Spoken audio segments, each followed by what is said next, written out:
Hello everyone, welcome to the channel current affairs by Ravi. और आज के इस वीडियो में हम डिस्कस करेंगे एक बहुत ही इंपॉर्टेंट टॉपिक जिसका नाम है आर्टिफिशियल इंटेलिजेंस, यानी कि एआई से संबंधित जो भी आपके करंट में चीज़ें हुई हैं उन सभी को आज के इस वीडियो में मैं डिस्कस करने वाली हूँ।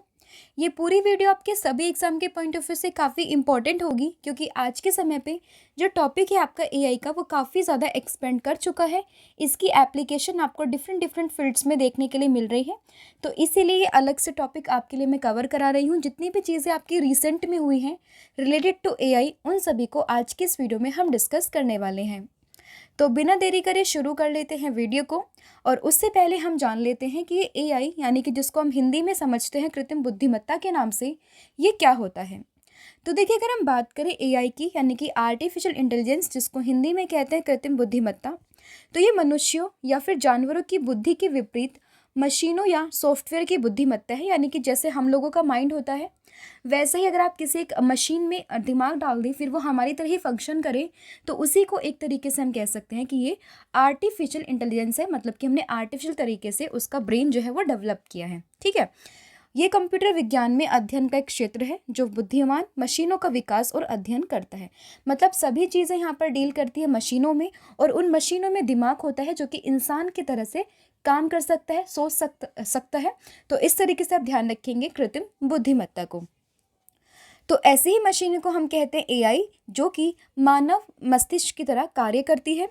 कृत्रिम बुद्धिमत्ता की बात करें तो इस शब्द का सर्वप्रथम उपयोग अमेरिकी कंप्यूटर वैज्ञानिक और संज्ञानात्मक वैज्ञानिक, जिनका नाम है जॉन मैकार्थी, इन्होंने किया था, और इसीलिए इन्हें एआई का जनक भी जाना जाता है। ठीक है, तो ये था आपका एक ब्रीफ इंट्रोडक्शन अबाउट एआई। अब हम जान लेते हैं कि अभी रिसेंट में जितने भी इंपॉर्टेंट क्वेश्चन बने हैं आपके एआई से, उन सभी को हम डिस्कस कर लेते हैं। तो पहला क्वेश्चन है आपका, WHO ने किस नाम से अपना पहला AI power digital health promoter ये लॉन्च किया है। तो देखिए, WHO की बात करें, यानी कि वर्ल्ड हेल्थ ऑर्गेनाइजेशन, तो इसने अभी अपना पहला AI power digital health promoter ये लॉन्च किया है। तो आपसे पूछा गया है कि इसका नाम क्या है, तो इसका नाम है साराहा। तो ऑप्शन नंबर जो सी है वो आपको यहाँ पर ध्यान रखना है। तो देखिए, WHO ने AI power digital health promoter जिस नाम से लॉन्च किया है उसका नाम है सारा। अगर हम जाने सारा की फुल फॉर्म, तो इसकी फुल फॉर्म होती है smart AI resource assistant for health. ये फुल फॉर्म है किसकी? सारा की। और सहारा जो है वो स्वास्थ्य के लिए एक स्मार्ट एआई संसाधन सहायक है, जो नई भाषा मॉडल और अत्याधुनिक तकनीक का उपयोग करके एआई संचालित स्वास्थ्य सूचना अवतारों के विकास का प्रतिनिधित्व करता है। इसको किसने डेवलप किया है? तो ये किया है WHO ने। तो ये भी आपको ध्यान रखना है। अब आपका होमवर्क ये है कि आपको बताना है WHO की स्थापना, यानी कि उसकी स्टैब्लिशमेंट कब हुई थी, इसका हेडक्वार्टर कहाँ पर है, और एट प्रेजेंट में इसके जो चेयरमैन है या फिर आपका इसके जो DG हैं वो कौन है। तो इन सभी का आंसर आप मुझे कमेंट सेक्शन में दोगे। अगला क्वेश्चन है, आर्टिफिशियल इंटेलिजेंस यानी कि एआई इन्फ्लुएंसर के लिए दुनिया की पहली सौंदर्य प्रतियोगिता का आयोजन होगा। तो आपसे पूछा गया कि इसका नाम क्या रखा जाएगा। तो देखिए, जैसे आपने सुना होगा मिस यूनिवर्स के बारे में, मिस वर्ल्ड के बारे में, मिस इंडिया के बारे में, तो ऐसे ही जो एआई मॉडल बनेंगी उनका भी अब क्या होगा, उनका भी एक कंपटीशन होगा, एक ब्यूटी पेजेंट कंपटीशन होगा। तो आपसे पूछा गया है कि उस ब्यूटी पेजेंट कंपटीशन का नाम क्या है। तो उसका नाम है मिस एआई। तो ऑप्शन नंबर जो ए है वो आपको ध्यान रखना है कि एआई इन्फ्लुएंसर्स के लिए दुनिया की पहली सौंदर्य प्रतियोगिता का आयोजन होगा, जिसका नाम रखा गया है मिस एआई। तो देखिए, मिस एआई नामक ये अनूठी प्रतियोगिता इन आभासी कृतियों को एक दूसरे के खिलाफ खड़ा करेंगी। उनकी ऑनलाइन उपस्थिति, उनका सौंदर्य शास्त्र और उनकी रचना के पीछे की तकनीक कौशल के आधार पर उनका मूल्यांकन यहाँ पर किया जाएगा। अब ये जो होगी प्रतियोगिता, ये होगी 10 मई को। तो 10 मई को होने वाली मिस एआई प्रतियोगिता का एक मनोरम दृश्य ये होने का वादा करती है, और इसमें जो विजेता होंगे उनको विजेता राशि के रूप में $20,000 की शानदार पुरस्कार राशि से यहाँ पर सम्मानित किया जाएगा। अगला क्वेश्चन है, भारत ने ग्रेन रोबोटिक्स द्वारा विश्व के पहले एआई संचालित एंटी ड्रोन सिस्टम का अनावरण किया है। तो आपसे पूछा गया कि इसका नाम क्या है। तो देखिए, अगर हम बात करें, भारत ने ग्रेन रोबोटिक्स के द्वारा विश्व के पहले एआई संचालित एंटी ड्रोन सिस्टम का अनावरण किया, और इसका नाम रखा है यहाँ पर इंद्रजाल। तो ऑप्शन नंबर जो ए है वो आप यहाँ पर ध्यान रखेंगे। तो देखिए, हैदराबाद स्थित रोबोटिक्स कंपनी है ग्रेने रोबोटिक्स, इसी ने ही एआई द्वारा संचालित एक अभिनव एंटी ड्रोन प्रणाली जिसका नाम है इंद्रजाल, इसको विकसित किया है। इसे परमाणु प्रतिष्ठानों और तेल रिग जैसे महत्वपूर्ण सुविधाओं के साथ साथ बड़े क्षेत्रों, संभावित रूप से पूरे शहर को विभिन्न ड्रोन खतरों से बचाने के लिए यहाँ पर डिज़ाइन किया गया है। तो बेसिकली क्या है कि जो ड्रोन से हमला होता है या फिर ड्रोन से कुछ भी आपदा आने की संभावना होती है, तो उन सभी के खतरों से बचाने के लिए इंद्रजाल का यहाँ पर एक तरीके से विकसित किया गया है। तो आपको ध्यान रखना है, इसका नाम ये है इंद्रजाल, और ये विश्व का पहला है एंटी ड्रोन सिस्टम, तो ये भी आपको इसमें ध्यान रखना है। अगला क्वेश्चन है, आर्टिफिशियल इंटेलिजेंस यानी कि एआई में भारतीय स्टार्टअप्स को सशक्त बनाने के लिए माइक्रोसॉफ्ट और आई क्रिएट ने किस प्रोग्राम को लॉन्च किया है? तो इसमें जो माइक्रोसॉफ्ट और आई क्रिएट ने जिस प्रोग्राम को लॉन्च किया, इसका नाम है IMPEL AI। तो ऑप्शन नंबर जो डी है वो आप यहाँ पर याद रखोगे। अब इसमें जो IMPEL AI है, तो इसकी फुल फॉर्म क्या है? तो इसकी फुल फॉर्म है आई क्रिएट माइक्रोसॉफ्ट, क्योंकि इन दोनों ने मिलकर बनाया है। तो I create Microsoft program for emerging leaders in AI यानी कि इन आर्टिफिशियल इंटेलिजेंस। इसका लक्ष्य क्या है? तो इसका लक्ष्य है पूरे भारत में एआई इनोवेटर्स और स्टार्टअप्स को सशक्त बनाना। अब यहाँ पर बात आई है माइक्रोसॉफ्ट की, तो इसके बारे में आपको पता होना चाहिए। इसके संस्थापक तो ये थे बिल गेट्स, और इसका जो मुख्यालय है वो आपको वॉशिंगटन DC में देखने के लिए मिलेगा, जो कि USA की कैपिटल है। और वर्तमान में इसके अध्यक्ष तो ये भारतीय मूल के व्यक्ति हैं जिनका नाम है सत्य नडेला। अगला क्वेश्चन है, भारत का पहला एआई शहर ये कहाँ बनाया जाएगा? तो भारत का पहला एआई शहर की बात करें तो ये बनेगा लखनऊ में। तो ऑप्शन नंबर जो बी है वो आपको यहाँ पर ध्यान रखना है। तो ध्यान रखना, भारत का पहला एआई शहर ये बनेगा आपका यूपी की राजधानी लखनऊ में। तो भारत का पहला एआई शहर ये उत्तर प्रदेश के द्वारा लखनऊ में बनाया जाएगा, और इसका उद्देश्य कृत्रिम बुद्धिमत्ता के लिए एक संपन्न केंद्र बनाना है और अत्याधुनिक प्रौद्योगिकी अनुसंधान केंद्रों और शैक्षणिक संस्थानों को एकीकृत करना है, ताकि नवाचार को बढ़ावा दिया जा सके और भविष्य के कार्यबल पर पोषण किया जा सके। तो ये भी आपको इसमें ध्यान रखना है। आपसे सिंपल पूछा जाएगा जो यूपी के एग्जाम होंगे उनमें कि भारत का पहला एआई शहर ये कहाँ पर बनेगा, तो आंसर होगा इसका उत्तर प्रदेश की राजधानी लखनऊ में। अगला क्वेश्चन है आपका, किस राज्य ने अपने पहले एआई स्कूल की शुरुआत की है? तो अगर हम बात करें एआई स्कूल की शुरुआत तो ये की है केरल ने। तो ऑप्शन नंबर जो ए है वो आपको यहाँ पर ध्यान रखना है। तो देखिए, एजुकेशन की कोई भी बात हो तो केरल यहाँ पर टॉप पर रहता है हमेशा। आपको पता है कि लिटरेसी रेट भी काफ़ी ज़्यादा है केरल में, तो इसलिए आप ध्यान रखेंगे कि जो एआई स्कूल की शुरुआत यहाँ पर की है वो किसने की है, वो भी की है केरल राज्य ने। तो देखिए, केरल राज्य ने अपने पहले आर्टिफिशियल इंटेलिजेंस स्कूल की शुरुआत जो कि त्रिवेंद्रपुरम के शांतिगिरी विद्या भवन में की है। तो आपको इस स्कूल का नाम भी याद रखना है। केरल में स्पेसिफिक अगर आपसे कोई पूछे तो वो है त्रिवेंद्रपुरम, ये भी आपको ध्यान रखना है। और इसका उद्घाटन भारत के पूर्व राष्ट्रपति जिनका नाम है रामनाथ कोविंद, इन्होंने किया था। और यह उद्घाटन समारोह शिक्षा के क्षेत्र में एक नए युग की शुरुआत की घोषणा करता है, जो नवाचारी प्रौद्योगिकी और आगे की दिशा में दृष्टिकोण वर्धन विधियों से अलग है। तो ये भी आपको उसमें ध्यान रखना है। अगला क्वेश्चन है आपका, मेकर लैब्स एडुटेक कंपनी की मदद से किस राज्य में भारत की पहली एआई टीचर जिसका नाम है आइरिस, इसको लॉन्च किया गया है? तो देखिए, अभी मैंने आपको बताया कि जो एआई स्कूल है वो कहाँ पर खुला है, वो खुला है आपका केरल में। तो जाहिर सी बात है कि जहाँ पे एआई स्कूल खुला है वहीं पर भारत की पहली एआई टीचर भी होगी जिसका नाम है आइरिस, जो कि आप इमेज में देख सकते हैं, ये है आइरिस। और ये भी कहाँ पर होंगी, तो ये भी होंगी आपकी त्रिवनंतपुरम केरला में। तो ऑप्शन नंबर जो ए है वो आपको इसमें ध्यान रखना है। अगला क्वेश्चन है आपका, ओपन एआई के मुख्य कार्यकारी अधिकारी यानी कि अगर हम बात करें ओपन एआई के सीईओ ये कौन है? तो ओपन एआई के अभी वर्तमान में सीईओ इनका नाम है सैम अल्टमैन। तो ऑप्शन नंबर जो ए है वो आपको यहाँ पर ध्यान रखना है। देखिए, क्वेश्चन ये इसलिए इंपॉर्टेंट हो जाता है क्योंकि अभी इन्होंने अपने पद से इस्तीफा दिया था, क्योंकि काफ़ी कंट्रोवर्सी चली थी, कुछ समय पहले की ये बात है।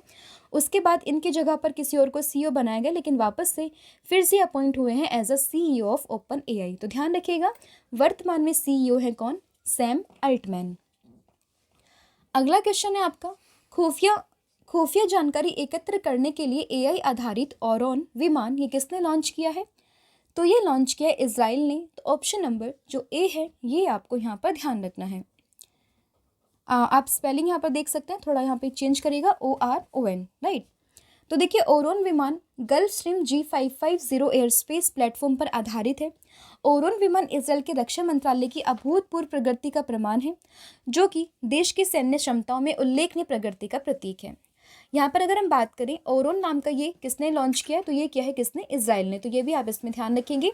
और खुफिया जानकारी इकट्ठा करने वाला ये विमान अपनी अत्याधुनिक तकनीक और क्षमताओं के साथ साथ इजराइल की रक्षा रणनीति में क्रांतिकारी बदलाव लाने के लिए तैयार है। तो ये आपको ध्यान रखना है। कहाँ पर हुआ है, तो ये हुआ है इजराइल में।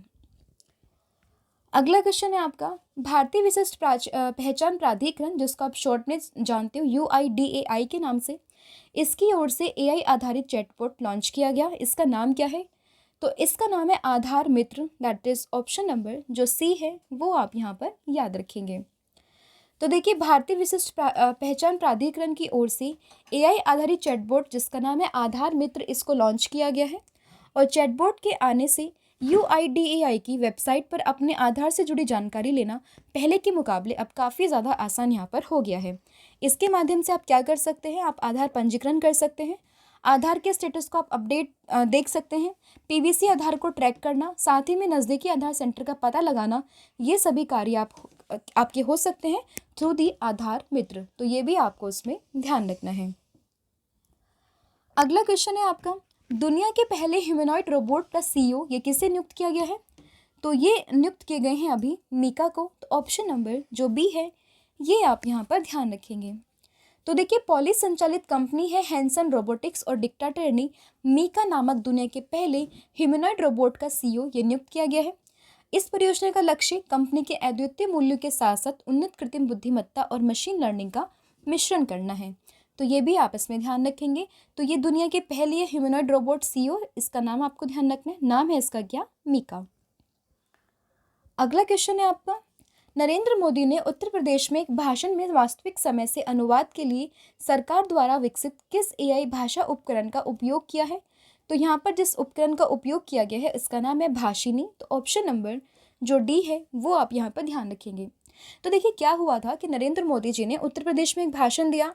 तो भाषण तो जाहिर सी बात है वो एक लैंग्वेज में देंगे, लेकिन उन्होंने भाषिनी की हेल्प से उस एक स्पीच को मल्टीपल लैंग्वेज में ट्रांसलेट करवाया ताकि हर एक लोग जो है उनके भाषण को समझ सके। ठीक है, क्योंकि हमारा इंडिया एक बहुत ही डाइवर्स कंट्री है, अलग अलग रीजन से अलग अलग लोग अलग अलग लैंग्वेज समझते हैं। तो उसी कॉन्टेक्स्ट में मैं आपको बता दूं कि यहाँ पर भाषिनी को लॉन्च किया गया ताकि जो नरेंद्र मोदी जी की स्पीच थी वो डिफरेंट लैंग्वेज में लोग समझ सकें। तो ध्यान रखिएगा ऑप्शन नंबर जो D है वो आपका यहाँ पर सही हो जाएगा। तो ध्यान रखिएगा इसका सही आंसर होगा आपका भाषिनी। तो देखिए प्रधानमंत्री नरेंद्र मोदी ने उत्तर प्रदेश में एक भाषण के दौरान में AI संचालित भारतीय भाषा अनुवाद उपकरण भाषिनी का उपयोग किया, जैसे कि मैंने आपको बताया। और इसका उद्देश्य रहा है वास्तविक समय में अनुवाद की सुविधा प्रदान करना ताकि देश के भीतर विविध भाषाई समुदाय के बीच में संचार को बढ़ावा दिया जा सके। तो आपको ध्यान रहेगा क्योंकि मैंने आपको बता दिया नरेंद्र मोदी जी ने स्पीच दी थी, मल्टीपल लैंग्वेज में उसको ट्रांसलेट किया गया ताकि डिफरेंट लोग उसको समझ सकें। अगला क्वेश्चन है, किस राज्य ने AI आधारित न्यूज़ एंकर जिसका नाम है लीसा इसको लॉन्च किया है। तो देखिए अगर हम बात करें AI आधारित न्यूज़ एंकर जिसका नाम है लीसा, इसको लॉन्च किया है किसने, तो इसका सही आंसर है आपका उड़ीसा राज्य। तो ऑप्शन नंबर जो A है ये आपको इसमें ध्यान रखना है। तो देखिए उड़िया आधारित समाचार स्टेशन ने भारत के पहले क्षेत्रीय AI न्यूज़ एंकर जिसका नाम है लीसा इसका अनावरण किया है। और लीसा का परिचय अगर हम बात करें तो टीवी प्रसारण और पत्रकारिता में एक अभूतपूर्व क्षण को चिन्हित करता है। अब देखिए AI आप देख सकते हैं कहाँ कहाँ पर अपने कदम जो है वो फैला रहा है। अभी हमने सिर्फ पहले AI का नाम सुना था, लेकिन अब आप किसी भी फील्ड में देखोगे, whether it is in medical science हो गया या फिर आपका इंजीनियरिंग हो गया, कहीं पर भी आप देख लो, ये हमेशा मतलब हर जगह जो है अपना अस्तित्व जो है वो जमा रहा है। और आगे आने वाले समय पे AI जो है काफ़ी ज़्यादा एक्सपेंड भी होगा, तो इसलिए आपके लिए टॉपिक काफ़ी इंपॉर्टेंट भी हो जाता है। तो इसलिए आपको इसको ध्यान रखना है। फिर अगला क्वेश्चन है, CBSE ने यानी कि जो आपका central board of secondary education है, इसने अपनी नई शिक्षा नीति 2020 के हिस्से के रूप में किस कक्षा के पाठ्यक्रम में कोडिंग और साथ ही में AI को शामिल करने का निर्णय लिया है। तो ये शामिल करने का निर्णय लिया है कक्षा 6 से लेकर कक्षा 8 तक। तो ऑप्शन नंबर जो A है वो आप इसमें ध्यान रखेंगे। तो देखिए केंद्रीय माध्यमिक शिक्षा बोर्ड जिसको आप CBSE के नाम से जानते हैं, इसने अपनी नई शिक्षा नीति यानी कि जो NEP 2020 है, इसी के हिस्से के रूप में कक्षा 6 से 8 के पाठ्यक्रम में कोडिंग और साथ ही में AI को शामिल करने का निर्णय लिया है। यह कदम AI, मशीन लर्निंग और साथ ही में डेटा साइंस में भविष्य के करियर के लिए छात्रों को तैयार करने और साथ ही में गणित और साथ में कंप्यूटेशनल सोच के महत्व को पहचानता है। अगला क्वेश्चन है आपका, एक्सचेंजर ने भारत के किस शहर में अपना जनरेटिव AI स्टूडियो की स्थापना की है? तो देखिए, अगर हम बात करें एक्सचेंजर की, तो एक कंपनी है। तो इसमें आपसे पूछा गया है कि भारत के किस शहर में इसने अपना जनरेटिव AI स्टूडियो ये स्थापित करने का यहाँ पर या फिर आपके स्थापित किया है। तो ये क्या है? बेंगलुरु में। तो ऑप्शन नंबर जो डी है वो आप यहाँ पर याद रखेंगे। तो देखिए, एक्सचेंजर ने भारत के बेंगलुरु में अपने जनरेटिव AI स्टूडियो की स्थापना की है। जनरेटिव AI स्टूडियो की अगर हम बात करें तो इसका प्राथमिक उद्देश्य एक सहयोगी स्थान के रूप में कार्य करना है, जहां पर एक्सचेंजर का डेटा और AI टीम जनरेटिव AI पर आधारित समाधानों के विकास में ग्राहकों के साथ में सहयोग करती है। तो ये भी आपको उसमें ध्यान रखना है। कहाँ पर है? भारत के बेंगलुरु में। और बेंगलुरु को हम किस नाम से जानते हैं? IT हब के नाम से इसको हम जानते हैं। अगला क्वेश्चन है आपका, सैमसंग ने अपने जनरेटिव AI मॉडल का अनावरण किया है। तो आपसे पूछा गया है कि इसका नाम क्या है। तो देखिए, अगर हम बात करें सैमसंग की, तो इसने अपना जनरेटिव AI मॉडल अनावरण किया है। तो इसका नाम रखा गया है सैमसंग गॉस। तो ऑप्शन नंबर जो डी है वो आप इसमें ध्यान रखेंगे। तो देखिए, दक्षिण कोरियाई कंपनी है सैमसंग। तो इसने सैमसंग गोस नामक अपना स्वयं का जनरेटिव AI मॉडल ये पेश करके चैट में प्रवेश किया है। सैमसंग गोस की अगर हम बात करें, इसका अनावरण सैमसंग AI फोरम 2023 इवेंट के दौरान किया गया। यह मॉडल मानव भाषा को समझेगा और संसाधित करेगा और फिर उपयोगकर्ताओं के लिए उसका उत्तर भी तैयार करेगा। तो ये भी आप इसमें ध्यान रखेंगे। अगला क्वेश्चन है, गूगल ने किशोरों के लिए AI चैटबॉट लॉन्च किया है। इसका नाम क्या है? तो गूगल के द्वारा AI चैटबॉट लॉन्च किया गया है यूथ के लिए। तो इसका नाम आपसे पूछा गया है और इसका नाम है बार्ड। तो ऑप्शन नंबर जो सी है वो आप इसमें ध्यान रखेंगे।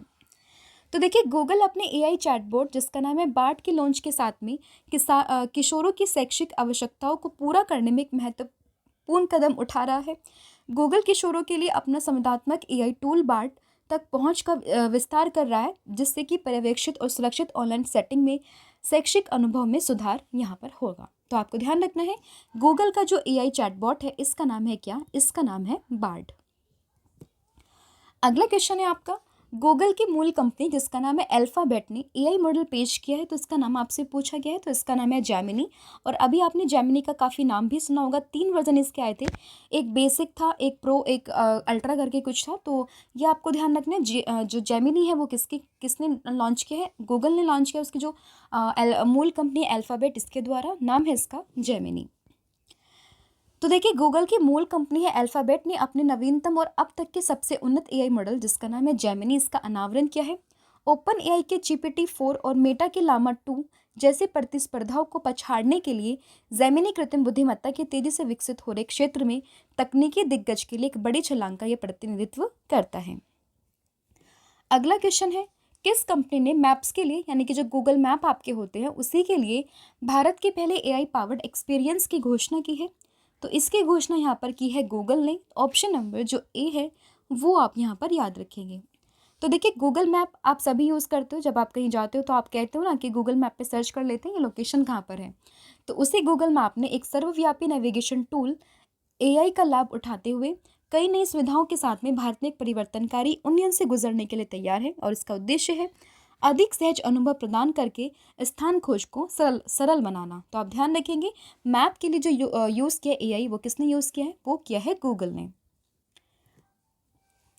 अगला क्वेश्चन है आपका, किसने मेड फॉर इंडिया कृत्रिम AI का अनावरण किया है? तो कृत्रिम AI का अनावरण ये किया है भावेश अग्रवाल ने। तो ऑप्शन नंबर जो सी है वो आप इसमें ध्यान रखेंगे।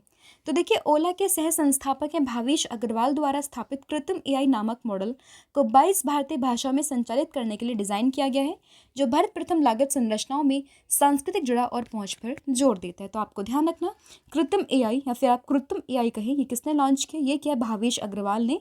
तो ये आप इसमें ध्यान रखेंगे। अब देखिए, हमारी 3 PDF है जिसमें 2 रिसेंट अभी लॉन्च हुई है। एक है आपकी करंट अफेयर की, जनवरी से लेकर मार्च का पूरा कंपाइलेशन है करंट अफेयर का। इसको आप परचेज कर सकते हैं, लिंक आपको डिस्क्रिप्शन में मिलेगा। साथ ही में जिन स्टूडेंट्स ने ऑलरेडी जनवरी और फरवरी के पीडीएफ को परचेज कर लिया है तो वो आप मंथली पीडीएफ को ले सकते हैं मार्च की, या आपकी लॉन्च हो चुकी है तो आप इसको भी चेकआउट कर सकते हैं। लिंक आपको इन सभी के डिस्क्रिप्शन में मिल जाएगी। अदरवाइज़ आप क्या कीजिएगा, हमारी वेबसाइट है www.ravibookspdf.com, यहाँ पर आप विजिट कीजिए। आपको सभी जितनी भी पीडीएफ अवेलेबल है उन सभी के लिंक आपको वहाँ पर आसानी से अवेलेबल हो जाएंगे, तो आप जाकर उनको भी परचेज कर सकते हैं। और ये पॉलिटी की पीडीएफ है जिसमें मोर देन 5000 क्वेश्चंस आपको यहाँ पर देखने के लिए मिलेंगे, तो आप इसको भी चेकआउट कर सकते हैं। अब वापस से आते हैं टॉपिक पर, और अगला क्वेश्चन है हमारा, किस यूटी ने भारत का पहला टेली मानस चैटबॉट ये लॉन्च किया है? तो ये लॉन्च किया है जम्मू कश्मीर ने। तो ऑप्शन नंबर जो ए है वो आप इसमें ध्यान रखेंगे। तो देखिए, जम्मू कश्मीर ने मानसिक संकट में लोगों के लिए भारत का पहला चैटबॉट लॉन्च किया।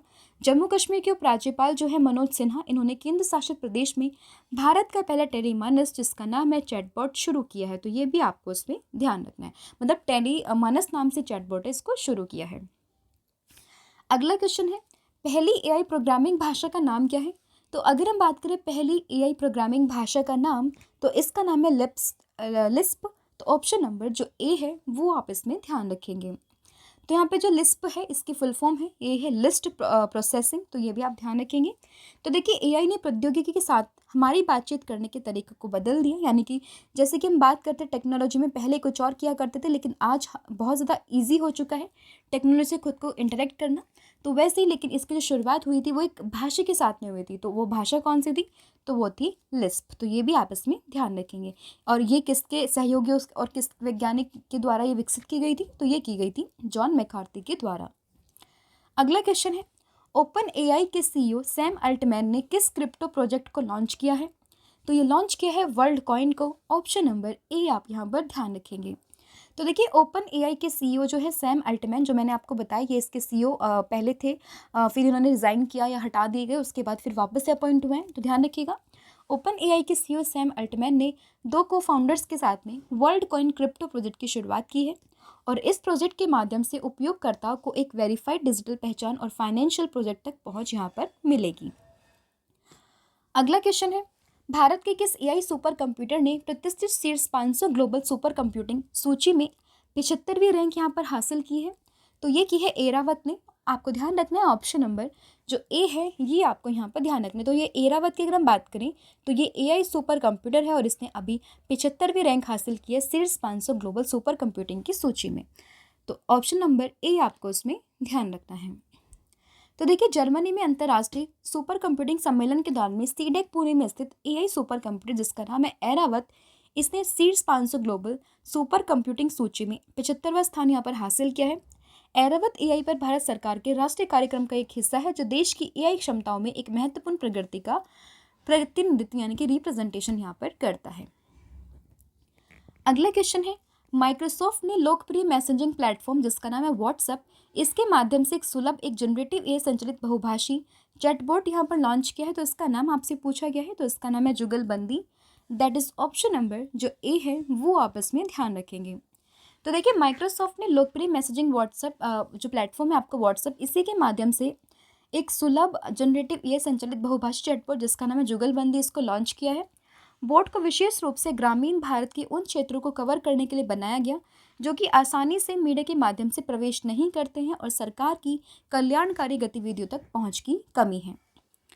अगला क्वेश्चन है, देश में पहली बार चैट जीपीटी की मदद से हत्या के मामले में जमानत का फैसला किस कोर्ट ने दिया है? तो ये जो कोर्ट यहाँ पर है जिसने चैट जीपीटी की मदद से हत्या के मामले में ज़मानत का फैसला दिया है वो दिया है पंजाब और हरियाणा कोर्ट ने। तो ऑप्शन नंबर जो सी है वो आप इसमें ध्यान रखेंगे। तो देखिए, हुआ क्या था? तो हुआ ये था कि ये मामला था जून 2020 में एक व्यक्ति को एक आपराधिक साजिश, हत्या, दंगा, धमकी और आरोप इन सभी के आरोप में गिरफ्तार किया गया था। उसकी जमानत की अर्जी दाखिल की थी। उसके बाद क्या हुआ, जिसके दौरान जो न्यायालय थे अध्यक्ष अनूप चितकारा, उन्होंने चैट जीपीटी से प्रतिक्रिया का अनुरोध किया था। तो यहीं से उन्होंने जो है ज़मानत का फैसला भी दिया था। तो आप ध्यान रखेंगे, पंजाब और हरियाणा के हरियाणा हाई कोर्ट के ये केस है जहाँ पर चैट जीपीटी का मामला सामने आया था। फिर है, मेटा और किस कंपनी ने संयुक्त रूप से लामा 2 नामक अपने नए भाषा मॉडल बड़े भाषा मॉडल को पेश किया है? तो ये क्या है? माइक्रोसॉफ्ट ने। ऑप्शन नंबर ए आप इसमें ध्यान रखेंगे। तो देखिए मेटा और माइक्रोसॉफ्ट ने संयुक्त रूप से लामा 2 नामक अपने नए बड़े भाषा मॉडल एलएलएम को पेश करके अपनी कृत्रिम बुद्धिमत्ता साझेदारी के विस्तार की घोषणा की है। और इसमें आप ध्यान रखेंगे एलएलएम यानी कि जो आपका है इसका फुल फॉर्म है लार्ज लैंग्वेज मॉडल। फिर है डीप माइंड, गूगल की एक आर्टिफिशियल इंटेलिजेंस कंपनी है जिसने चैट जीपीटी को टक्कर देने वाला अपना एक नया एआई चैटबॉट तैयार किया है। इसका नाम आपसे पूछा गया है, तो इसका नाम है sparrow, that is option number B. फिर है भारत का पहला चैट जीपीटी संचालित एआई चैटबॉट लॉन्च हुआ है, इसका नाम क्या है? तो इसका नाम है लेक्सी, ऑप्शन नंबर ए आप यहाँ पर ध्यान रखेंगे।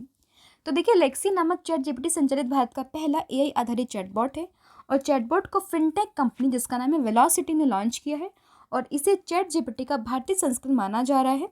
यह चैट बॉट ई कॉमर्स संस्थापकों को सरल तरीके से व्यावसायिक जानकारी प्रदान करने में सक्षम है। अगला क्वेश्चन है भारत के राष्ट्रीय एआई पोर्टल का नाम क्या है? तो भारत का जो राष्ट्रीय एआई पोर्टल है इसका नाम है India AI, that is option number ए आप यहाँ पर ध्यान रखेंगे। तो देखिए इंडिया एआई भारत के लिए राष्ट्रीय एआई पोर्टल है जो कि इलेक्ट्रॉनिक्स और सूचना प्रौद्योगिकी मंत्रालय जिसको हम शॉर्ट में मैती के नाम से जानते हैं और साथ ही में राष्ट्रीय ई व्यवस्थापन विभाग और national association of software and services company के द्वारा बनाया गया है। इसका उद्देश्य भारत को एक एआई भविष्य के लिए तैयार करना है। अगला क्वेश्चन है सरकार ने किस योजना के लिए एआई चैटबॉट का अनावरण यहाँ पर किया है? तो देखिए अगर हम बात करें कि किस योजना के लिए यहाँ पर एआई चैटबॉट का अनावरण किया गया तो ये है आपकी PM Kisan Yojana, that is option number C. तो देखिए पीएम किसान योजना के साथ पेश किया गया एक एआई चैटबॉट लाभार्थियों के लिए एक व्यापक गाइड के रूप में कार्य करता है जो कि लोगों को वहाँ पर जानकारी प्रोवाइड करेगा। जो भी योजना से संबंधित उनके जो भी डाउट हैं वो वहाँ पर पूछ सकते हैं और उनका आपको सटीक जानकारी वहाँ पर प्रदान की जाएगी। इसका उद्देश्य है किसानों को उपयोगकर्ता के अनुकूल और सुलभ मंच के साथ में सशक्त बनाना। अगला क्वेश्चन है अप्रैल 2024 में भारत की पहली एआई आधारित फिल्म का ट्रेलर लॉन्च हुआ है, इसका नाम क्या है? तो देखिए भारत की पहली एआई आधारित मूवी है जिसमें आपको एआई के सभी मतलब बेनिफिट, उसके फ़ायदे नुकसान इन सभी के बारे में बताया गया है। तो उसी फिल्म का ट्रेलर अभी लॉन्च हुआ है अप्रैल में। तो आपसे पूछा गया कि इसका नाम क्या है? तो इसका नाम है Irha, that is option number D आप यहाँ पर याद रखेंगे। फिर एक किस बैंक ने अपने निरीक्षण कार्यों के लिए कृत्रिम मेधा एआई और मशीन लर्निंग के इस्तेमाल को चुना है? तो ये चुना है रिजर्व बैंक ऑफ इंडिया ने, ऑप्शन नंबर ए आप यहाँ पर ध्यान रखेंगे। तो देखिए भारतीय रिजर्व बैंक आरबीआई ने अपने विशाल डेटाबेस का विश्लेषण करने और बैंकों द्वारा तथा गैर बैंकिंग वित्तीय कंपनियों पर नियामक निरीक्षण में सुधार लाने के लिए एक उन्नत एनालिटिक्स एआई और एमएल यानी कि मशीन लर्निंग का बड़े पैमाने पर उपयोग करना चाहता है और इसी के लिए इसने यहाँ पर इस चीज़ को लॉन्च किया। तो आपको ध्यान रखना है इसका सही आंसर है आरबीआई। आरबीआई की बात करें इसकी स्थापना हुई थी 1935 में और एक्ट ये था 1934 का। अब आप मुझे बताओगे वर्तमान में गवर्नर कौन है आरबीआई के और इसका जो हेडक्वार्टर है वो आपको कहाँ पर देखने के लिए मिलता है। अगला क्वेश्चन है आपका निम्नलिखित में से किसने स्टार्टअप ग्लोबल इम्यूनेशन का सफलतापूर्वक अधिग्रहण किया है? तो ये किया है ओपन एआई ने, दैट इज ऑप्शन नंबर ए आप यहाँ पर ध्यान रखेंगे। तो देखिए ओपन एआई ने न्यूयॉर्क स्थित एक सरल स्टार्टअप ग्लोबल इम्यूनेशन का सफलतापूर्वक अधिग्रहण कर लिया है जो नवीन रचनात्मक उपकरण, डिजिटल अनुभव और मजबूती बुनियादी ढांचों को तैयार करने के लिए एआई की शक्ति का यहाँ पर उपयोग करता है। यह अधिग्रहण ओपन एआई की अपनी क्षमताओं को बढ़ाने और साथ ही में एआई परिदृश्य में क्रांति लाने की प्रतिबद्धता का संकेत देता है। अगला क्वेश्चन है एयर इंडिया के बाद में किसने एआई संचालित चैट असिस्टेंट जिसका नाम है सिक्स स्काई, इसका अनावरण किया है? तो ये क्या है इंडिगो ने, दैट इज ऑप्शन नंबर जो ए है वो आप इसमें ध्यान रखेंगे। इसका बेसिकली पर्पस क्या है? तो इसका पर्पस ये है कि यहाँ पर आप टिकट बुकिंग, प्रमोशनल छूट या फिर जो एड ऑन प्रबंधित करना या फिर वेब चेक इन करना, इन सभी चीज़ों को आसानी से यहाँ पर देख सकते हैं, यही इसका यहाँ पर पर्पस है। अगला क्वेश्चन है किस देश ने अंतर्राष्ट्रीय शांति और सुरक्षा के लिए एआई के संभावित खतरों पर पहली बैठक की मेजबानी की है? तो ये की है UK, that is United kingdom ने, ऑप्शन नंबर ए आप यहाँ पर ध्यान रखेंगे। तो देखिए ये की है किसने? एआई ने। और भारतीय मूल के जो ब्रिटिश नेता हैं सुनक, इन्होंने पहले ही वैश्विक एआई सुरक्षा शिखर सम्मेलन यानी कि ग्लोबल एआई सेफ्टी समिट की भी मेजबानी यहाँ पर की है। तो ये भी आपको उसमें ध्यान रखना है। फिर जस्ट आस्क नाम से एआई चैटबॉट किस राज्य ने लॉन्च किया? तो जस्ट आस्क नाम से जो एआई चैटबॉट है ये लॉन्च किया है मध्य प्रदेश की सरकार ने, दैट इज ऑप्शन नंबर ए आप यहाँ पर ध्यान रखेंगे। फिर है इन्फोसिस ने जनरेटिव आर्टिफिशियल इंटेलिजेंस के लिए किस प्लेटफॉर्म का अनावरण यहाँ पर किया है। तो देखिए, अगर हम बात करें इन्फोसिस की, तो जनरेटिव आर्टिफिशियल इंटेलिजेंस के लिए इन्होंने जिस प्लेटफॉर्म का अनावरण यहाँ पर किया है, इसका नाम है topaz, that is option number जो सी है वो आप यहाँ पर ध्यान रखेंगे। तो देखिए, इन्फोसिस ने सेवाओं, समाधानों और प्लेटफॉर्मों का एक व्यापक सूट जिसका नाम है टोपाज, इसको लॉन्च किया है, जो जनरेटिव आर्टिफिशियल इंटेलिजेंस प्रौद्योगिकियों की शक्ति का उपयोग करता है। फिर है किसने ओपन एआई के चैट जीपीटी के साथ में प्रतिस्पर्धा करने के लिए गीगा चैट की शुरुआत की है। तो इसकी शुरुआत ये की है रशिया ने, दैट इज ऑप्शन नंबर जो ए है वो आपस में ध्यान रखेंगे। तो देखिए, रूसी बैंकिंग संस्थान सरबेक ने गीगा चैट नामक एआई चैटबॉट के रिलीज और परीक्षण चरण की घोषणा की है, जो ओपन एआई के चैट जीपीटी के साथ भी प्रतिस्पर्धा यहाँ पर करेगा। फिर है एलन मस्क ने एआई आधारित किस स्टार्टअप को लॉन्च किया है। तो ये किया है किसको, ये किया है एक्स एआई को, that is option number A आपस में ध्यान रखेंगे। फिर है मार्च 2024 में माइक्रोसॉफ्ट का नया एआई प्रमुख किसे नियुक्त किया गया है।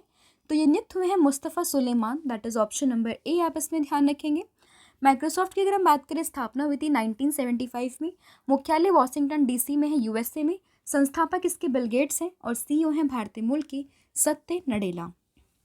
फिर किस कंपनी ने जीनी एआई प्लेटफॉर्म ये लॉन्च किया है। तो ये किया है गूगल ने, दैट इज ऑप्शन नंबर जो डी है वो आपस में ध्यान रखेंगे। गूगल की बात करें, स्थापना हुई थी 1998 में, मुख्यालय इसका यूएसए में है। सीईओ है भारतीय मूल के सुंदर पिचाई, संस्थापक है लैरी पेज और सर्गे बिन, और मूल संगठन है इसका अल्फाबेट इंक। फिर कर्नाटक राज्य ने किस संगठन के साथ मिलकर एआई केंद्र की स्थापना करने की घोषणा की है। तो ये की है विश्व आर्थिक मंच के साथ, यानी कि वर्ल्ड इकोनॉमिक फोरम के साथ में, दैट इज ऑप्शन नंबर जो बी है वो आपस में ध्यान रखेंगे। मुख्यालय की बात करें तो ये कॉलोनी स्विट्जरलैंड में है। स्थापना इसकी हुई थी 1971 में। अध्यक्ष इसके बागरे ब्रेंडे और संस्थापक इसके क्लाउस शॉप।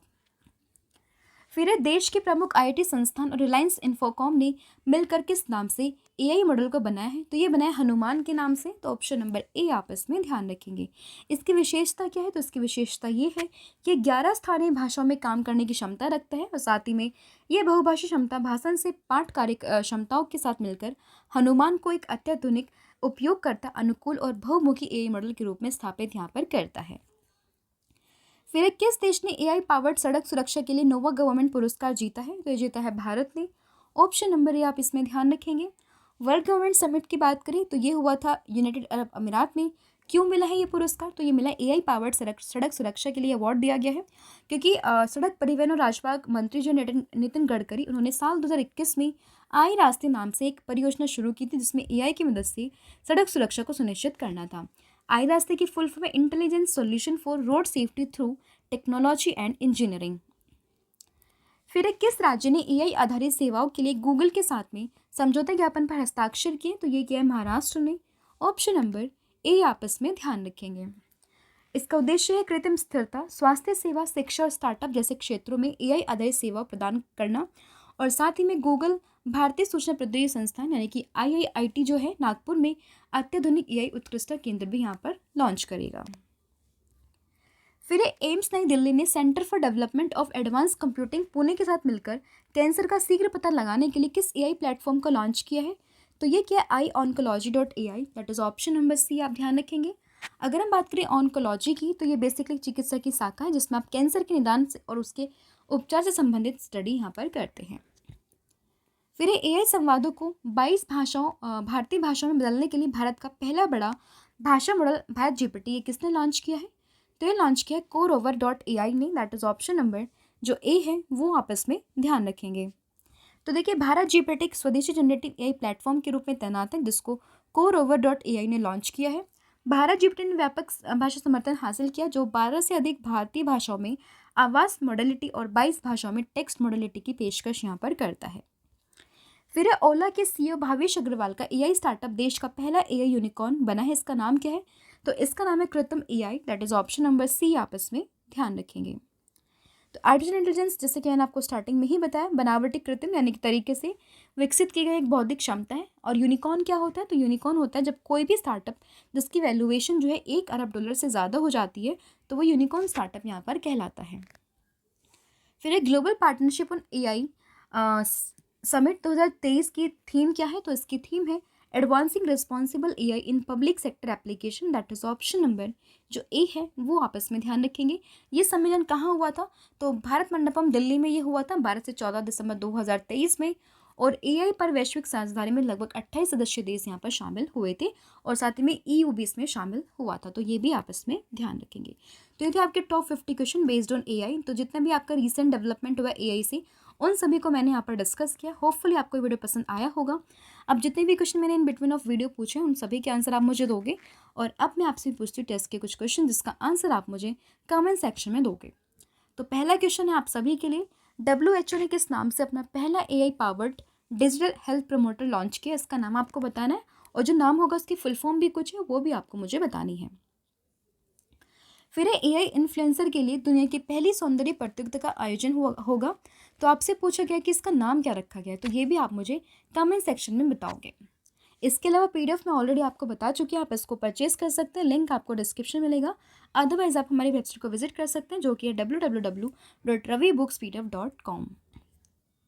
तो ये था आपका आज का current affair related to AI. Hopeful आपको वीडियो पसंद आया होगा। Thank you so much, have a good day. मिलते हैं नेक्स्ट वीडियो में, तब तक के लिए थैंक यू सो मच।